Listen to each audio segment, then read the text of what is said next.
Welcome, everybody.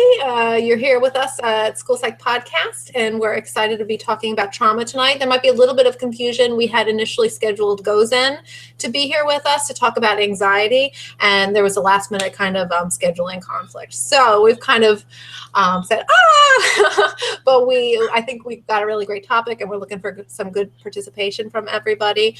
But to start us off, my name is Rachel, and I'm a school psychologist working in Maryland. Rebecca? Hi, I'm Rebecca. I'm a school psychologist working in the state of Connecticut. Now that Google Hangouts has become YouTube Live, it's really easy to participate. So I want to tell you a little bit about that. There should be a comment bar right next to our video that you're watching live now. Please leave your thoughts, questions, comments, experiences. We really would love this to be an interactive discussion. You can leave them right there next to the video, or of course on either Facebook page, your School Psych, your school psychologist, or the School Psych podcast page, just in comments or messages, or on Twitter using the hashtag #PsychedPodcast. And here's Anna. Hi, I'm Anna. I'm a school psych from New York State. So we are doing this episode on our own, no expert guests tonight, and the three of us are just three random, unique school psychs from three different states. We're not experts, but we like to sometimes just have the three of us talk together, and it's kind of a chance to collaborate and share with each other what we've learned or experienced and all that good stuff. So Rebecca, you did a little bit of research to prepare for this episode, and you were telling us about some things. Would you mind sharing a little bit about what you looked into today? Absolutely, sure. So I did some searching on NASP's website, and of course NASP has some really nice resources on trauma for you out there if you're members of NASP, but also they have they have some trauma resources for just the general public as well. And so besides looking on NASP, you'll see if you go to either of the Facebook pages, and we're going to add them here too on YouTube Live, a bunch of links that I found shared and supported by lots of people who are interested in this topic of trauma and trauma-informed schools. So there's lots of great information out there, and I think people out there in education are thinking more and more about trauma these days because of well, maybe starting with the ACEs study. I first learned about the ACEs study a while ago reading Paul Tough's first book. Paul Tough was a guest on our podcast not too long ago, and his first book, How Children Succeed, talked about the ACEs study, which was a study of adverse childhood experiences. And in that study, they took a group of people, and they were mostly middle class, I think mostly white, insured adults. And they looked at how many adverse childhood experiences that group had. And what they found was, let me just find my notes. What they found was that of the group, most people, a third, had at least one adverse childhood experience. Two-thirds of that group had experienced at least one adverse childhood experience, and a subset of that experienced at least two. 3% of the group that had one adverse childhood experience had a behavior or learning problem as a result of that. And if they had three or more, 50% of that group had behavior or learning problems. So the way that people have been talking about the conglomeration of adverse childhood experiences is like a lowercase t trauma or chronic stress, because sometimes those experiences are capital T major traumas, like losing a loved one, or an experience of violence, or witnessing tragedy. But sometimes they can also be characterized as little t traumas, like living in poverty, constantly being concerned about where the next meal is going to come from, having parents that have chronic stress themselves, and just witnessing that, living in violent neighborhoods where just getting to school is dangerous. So those are the kinds of things that I'm finding people talk about as trauma as well, and there's sort of two different things. So there's kids that have that may have low experience of chronic stress, and then they have just a major trauma, and so that requires treatment because that is harmful to their learning, an adverse experience to their learning.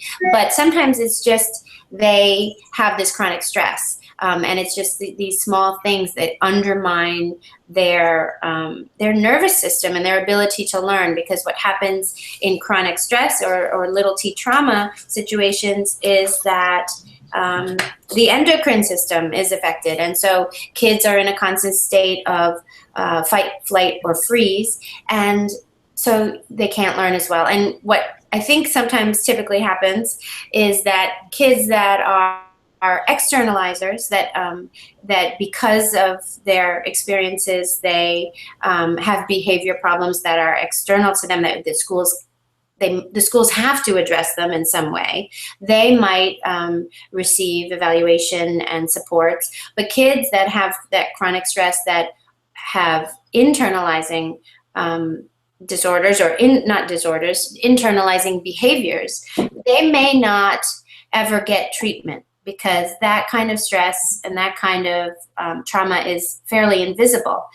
And so one way to address this problem is school-wide supports or universal supports. So in my other research, NASP has an article from the National Association of Secondary School Principals called "The Role of School Psychologists in Supporting Traumatized Students," and we're going to share that in our drive for you guys, because it's a nice comprehensive article. They talk about school-wide PBIS and multi-tiered systems of supports as one way to address trauma or chronic stress at a universal level, with preventative measures, also making sure not to re-traumatize kids by punitive measures, so that positive behavior support is really helpful. So there's a lot out there. There's a lot of resources, there's a lot of ideas, there's a lot of discussion going on.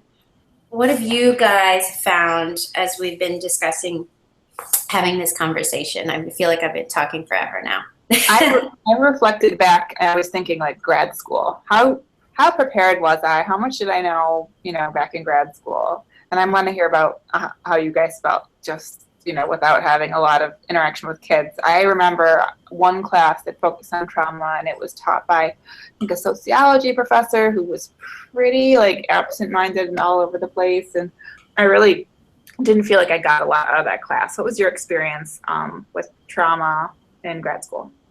Rachel? I'll say that I don't remember. I certainly didn't have a class specific to it. I had like a counseling with adolescents class and a counseling with. We haven't some feedback, or is that the cat? All right. That was me trying to open the YouTube link. Oh, sorry. I don't remember for sure, not a specific class, and I don't remember really very much at all in my counseling courses devoted specifically to trauma. So yeah, I feel very unprepared for this type of stuff, honestly. Yeah, I think, does that mean feedback in here? Yeah. I think. Oh, sorry.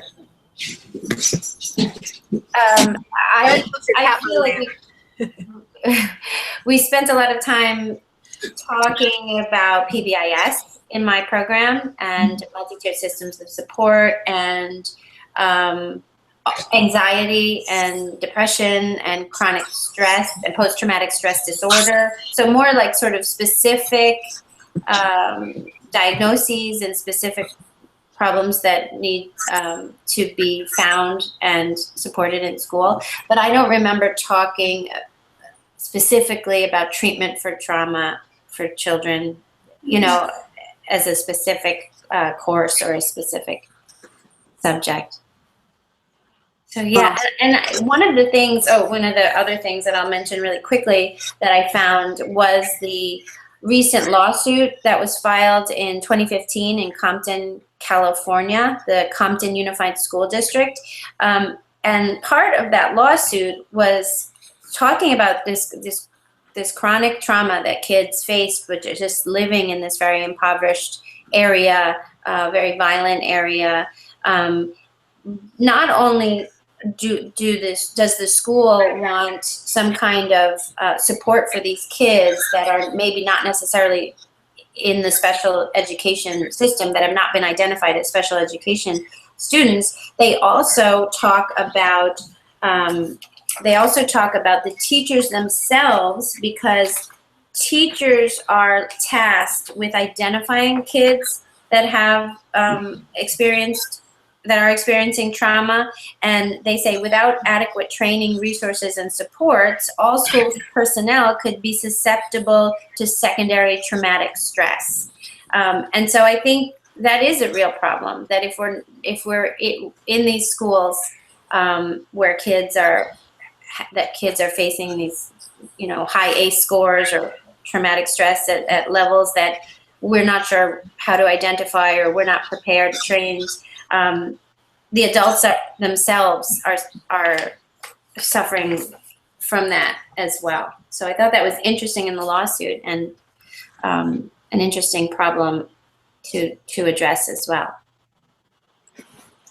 Okay. Am I sounding okay? You are. Okay. All right. Cool. The three of us have very different roles, so I'm thinking we can share a little bit about, without going into detail, I guess, our day-to-day. I was chatting with Rachel earlier, and Rachel has, I would say, the most traditional school psych role of the three of us, where she's primarily involved in evaluations. And so she shared she doesn't have a whole lot of trauma experience. Some of the kids she evaluates may have trauma histories, but it doesn't really, it's not really a factor when you're just doing an evaluation with the student. So I work with more significant populations, so I feel like more of my students have trauma history, and I also provide counseling service. So I think I have a little more experience in the area, but I'm not all up in it every day. Rebecca, what's your experience with trauma in your role? So I do a lot of individual counseling and group counseling.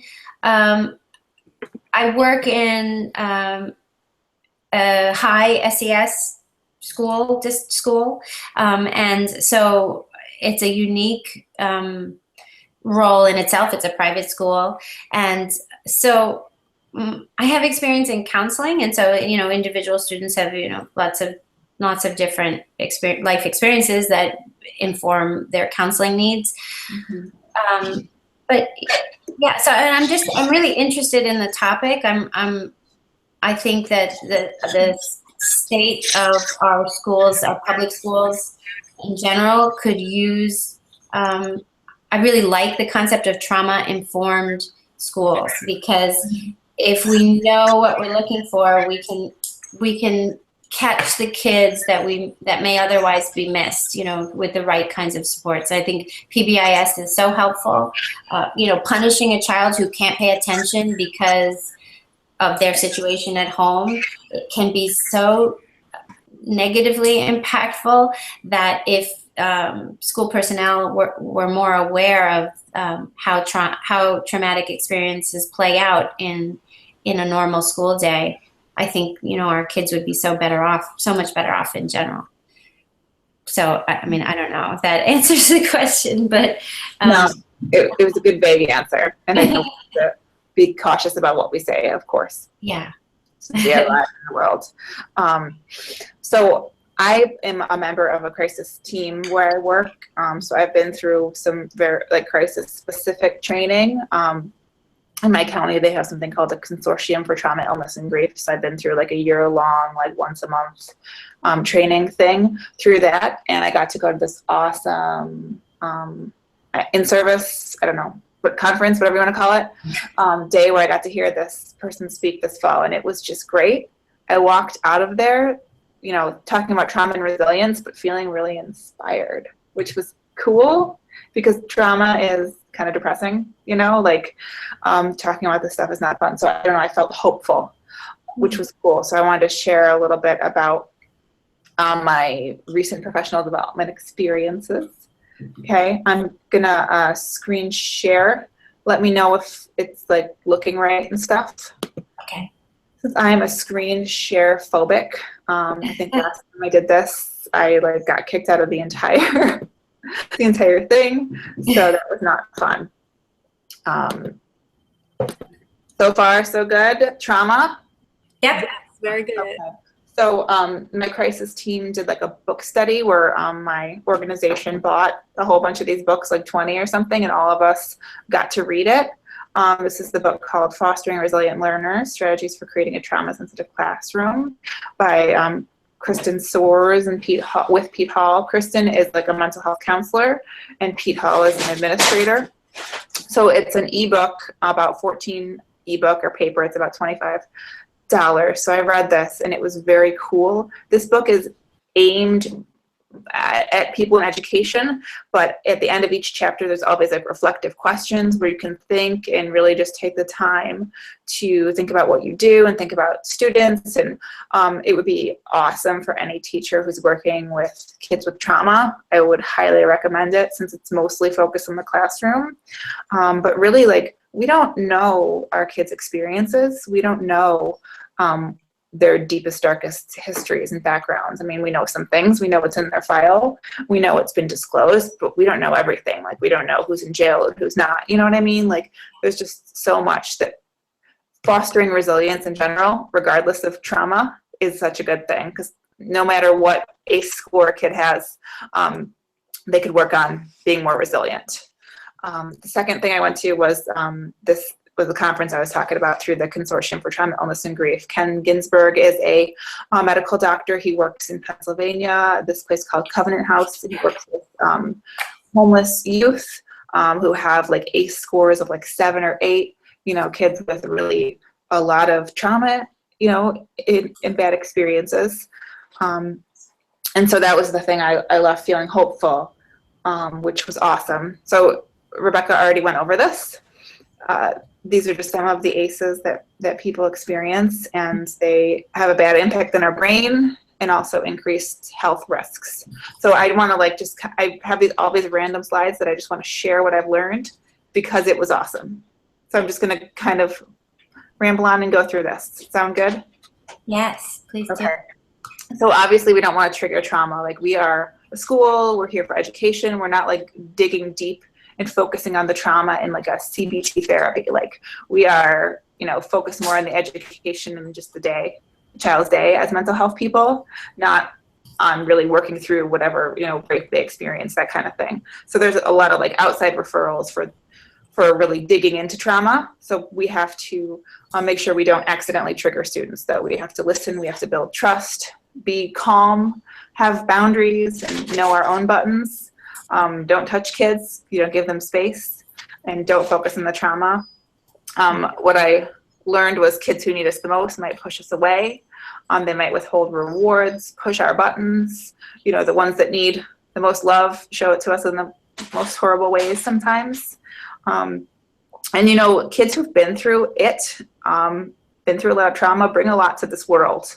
The things they've been through and the way they've gotten through it, and they're strong, amazing people. And so we have to kind of value that. So in the book that I read, Fostering Resilient Learners, there was this term called cement shoes. And at first I thought, oh, you're drowning in the mafia, but the idea was staying grounded, staying true to who you are. Don't let the waves, take you down. Keep your cement shoes on, stay grounded and true to your integrity. So always thinking about what's really important to you. What is your mission? What is your personal goal, your mission statement, that kind of thing. So you don't get caught up in the day-to-day, in the button pushing, those kinds of things.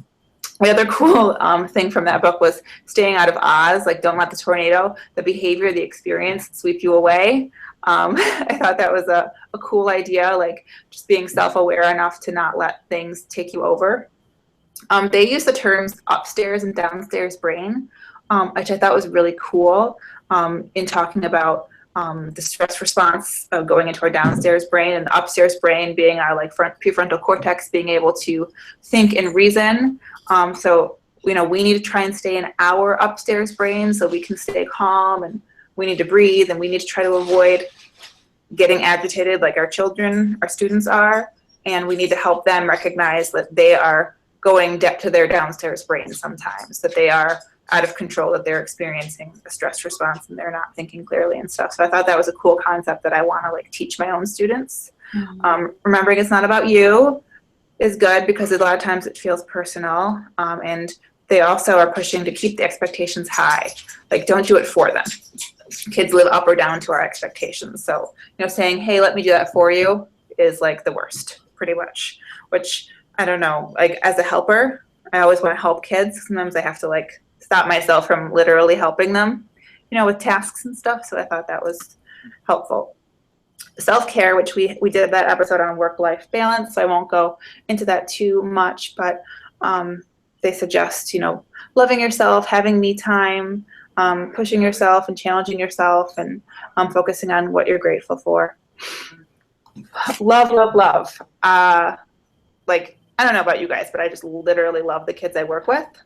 I just think they're awesome, and they make me smile and laugh every day. And this was through the training I've been through, it's kind of giving you permission to love the children in an appropriate, like with boundaries way.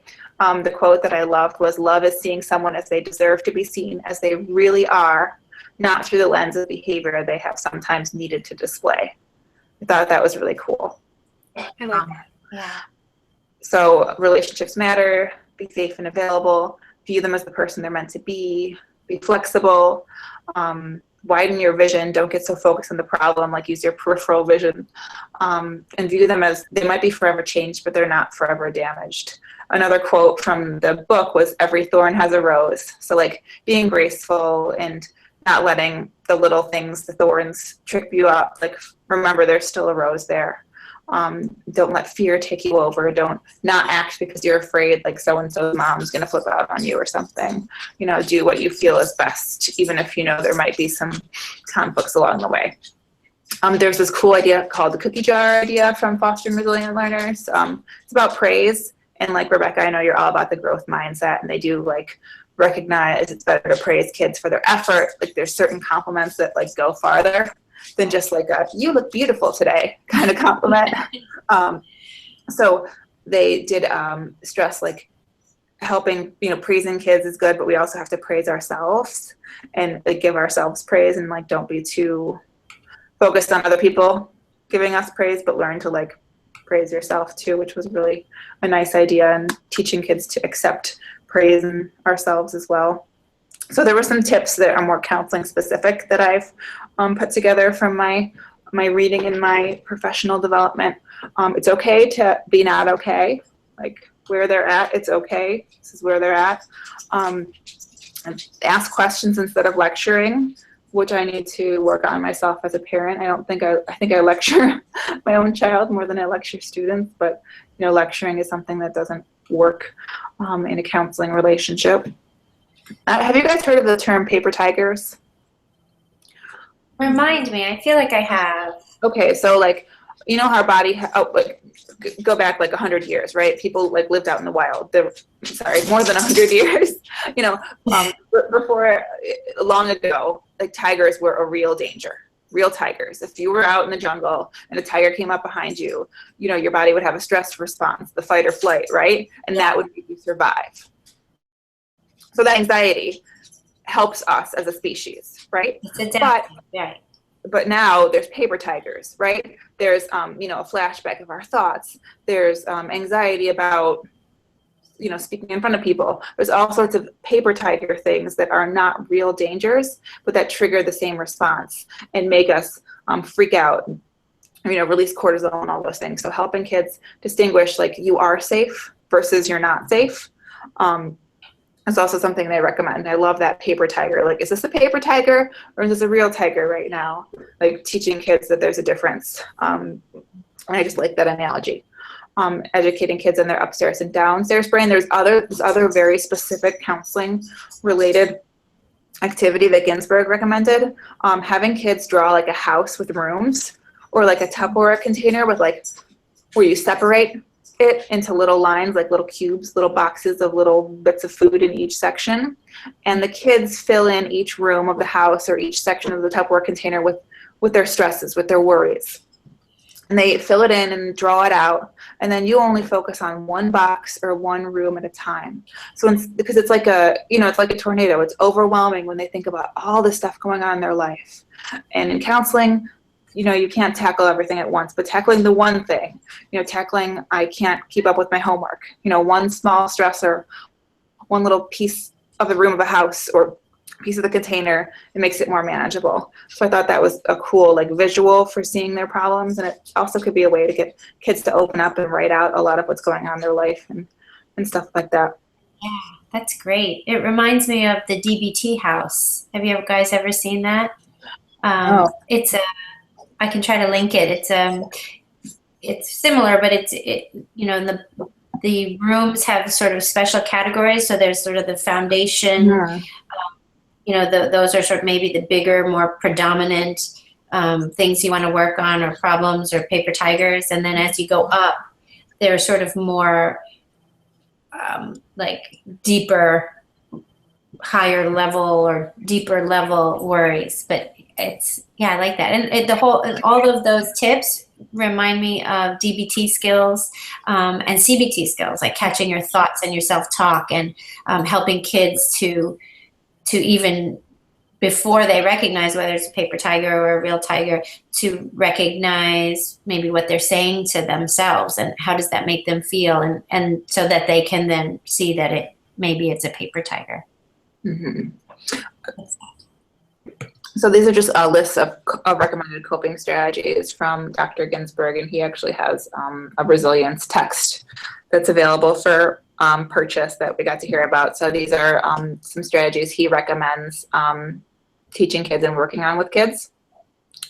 I'm not going to go through that. And then the coolest thing that he did in this in-service was he went through this kind of like conversation with the child. Like there wasn't really a child there. So have you guys ever heard kids say like, I have an anger problem? Yes. Yeah. So there's the Psychology Today link. He goes through this dialogue that he does with kids, and he changes, just by asking questions about their experiences, he changes the frame of anger problem to having a protector's brain. So, that anger, it came from somewhere. They have people in their life that they are trying to protect, kind of a thing. So it's just the coolest thing if you have kids who have been through it, who've been through trauma and have anger issues that they disclose, but you can't always get past that. This is it seems like a very transformational conversation you could have with a child. So if that applies to you, check it out. Other takeaways: problem-free is not fully prepared, right? Like, we don't need to protect our kids, and we need to protect our kids, but you know what I mean? Like, never having a problem leads to people never being resilient. Mm-hmm. So having problems in our life is an opportunity. And I already mentioned the other thing. So that's pretty much in a nutshell what I experienced. That's so good. I really like that, all of those tips, because they inform a school culture and a school climate that is more, we can do this together. It's this message to kids that this life might be stressful and these things happen, and you may have gone through these sad, mad, and bad things, but we're on your side, right? And you have your teachers that care about you, and your school psychologists, and your family. And so what do we do? What can we do today to feel better? Let's, think about your breathing, and let's catch that negative self-talk, and you deserve to feel safe, and we're going to figure this out. I love that. And I feel like if schools can do that well, that can make a big difference. And sometimes it just gets lost in the curriculum, and we need to study all this stuff because you're going to have a test next month that's going to determine whether or not the district thinks I'm a good teacher or, this is a good school. And so that's a dangerous way to be in schools. I don't know about you guys. Sometimes I feel pressured to like be the mental health person in a child's life, and like we are like sort of the front line. And this book also, there was like a line like being just, safe enough, and like, you don't have to be like everything to every kid. You just have to be like sort of good enough and safe enough for them. You don't have to be like their like life hero. You just have to be there. Yeah. And,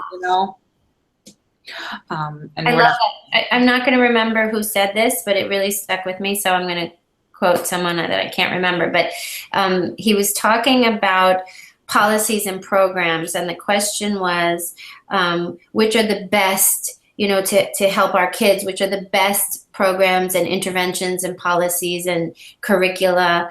And he said, you know what? I've never seen a program save a kid. I've never seen a policy or a curriculum, solve these problems. I've seen love solve these problems, and relationships solve these problems, and people solve these problems. So that just made me feel really good that, yes, I'm looking for evidence-based practice. I'm trying to learn as much as I can about what works and what the research says. But at the end of the day, if all I do is have this excellent relationship with this kid that makes them feel supported and cared for and not alone, then that's a lot. And I really, that message stayed with me. I really like that.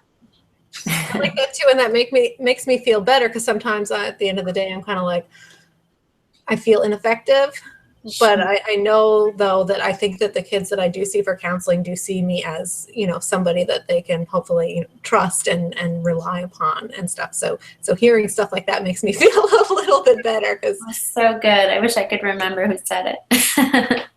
But, and Anna, when you were talking about the whole triggering thing, and we don't want to, bring this up, and that made me think of, I talked about how I didn't have a huge background in grad school on trauma and counseling. And then one of our viewers actually piped in and was able to tell me that they've added that to my program since I've been there. So that's really cool. Thanks for that. And I'm wondering also in my head, if a lot of schools and graduate programs are kind of adding that in as we've seen more and more problems, and this becomes more and more an issue that we see kind of on unfortunately, a regular basis. But so, yeah, I didn't have very much background. And then I spent several years just doing kind of the testing school psychology thing. I didn't see many for counseling cases until I went to Texas for a year. And then all of a sudden had like 30 kids on my counseling caseload. And in addition to testing, it was just, crazy. So I really had to kind of scramble to figure out a lot of stuff. And I remember from that hectic, crazy year, I did have one student who was just severely depressed and had, a long history of trauma. And she would just to talk about anything, even totally unrelated to the trauma, she would just break down. And I really had to kind of navigate not sending her back to class a wreck. And it was so hard, because it just, anything, it seemed like, triggered her, because she was just so in such a bad place kind of then. And I had to refer out, of course, and get help. And I was like, I'm really, really concerned for her. But that was kind of like the goal sometimes of my sessions, was not to trigger her. I did not want to send her back to class and like she was. And it was really, really hard. But that is really hard. I just copied and pasted. I hear myself, so let me make sure. Nope, I should be on pause. Is that better? Does that sound okay? Yeah. You're good. Okay. I was going to say, I just copied and pasted on the School Psych podcast page on Facebook, NASP, the fact sheet. They have warning signs of trauma for those kids, maybe that, that we don't realize that they have suffered a traumatic event or have something traumatic happen in their lives.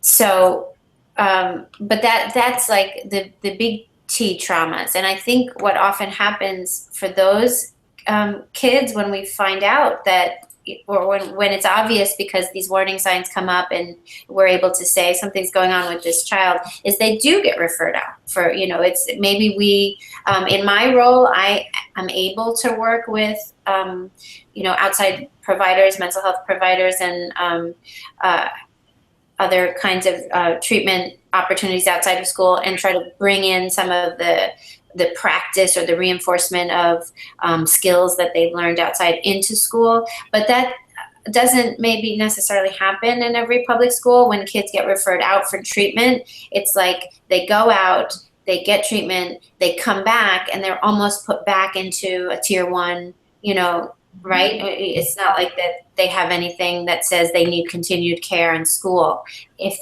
they're not already receiving that as part of their IEP. So I think that's another potential benefit of having trauma-informed schools, that then we become aware of this, and we just don't, treat it as like, oh, they left for, like, they had the flu and they came back and now everything's fine, because trauma doesn't work like that. That's a good point. And I'm in such a special ed world because in where I work, everyone's like self-contained. And so like, we know so much more about our students and have smaller caseloads to have time to do all that stuff. But in like a tier 1 kind of student who's in public school, mainstream gen ed classes, there's a lot you don't know. Right. So that's an awesome point. Mm-hmm.